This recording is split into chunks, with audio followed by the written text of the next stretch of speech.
In this video, I'm gonna teach you how to use your super in Cuphead on the Nintendo Switch. It's a very easy process, so make sure to follow along.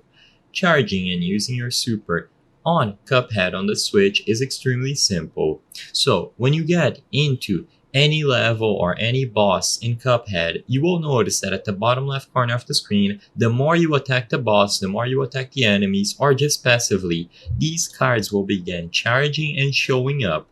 Basically, this is going to be the charge for you to use your EX shoot.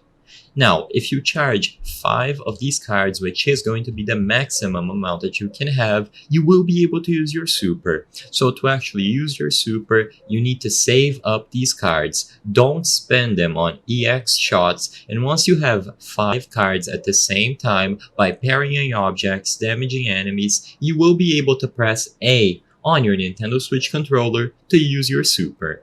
Now, immediately upon pressing A, when you have 5 of these cards, you will be able to use the super arts. I'm gonna show them on screen, and as you can see, you have the energy beam, invincibility, giant ghost, and the bomb morph. The energy beam and the bomb are going to be for damage, and invincibility and giant ghost will give you invulnerability so you can freely dodge attacks.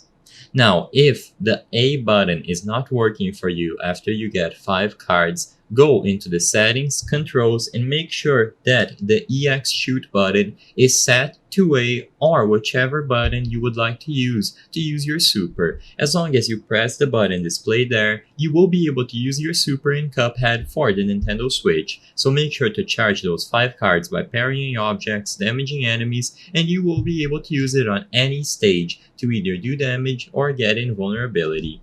I hope I was able to help you on how to use Super in Cuphead on the Nintendo Switch. If this video helped you, please be sure to leave a like and subscribe for more very easy tips. Thank you for watching.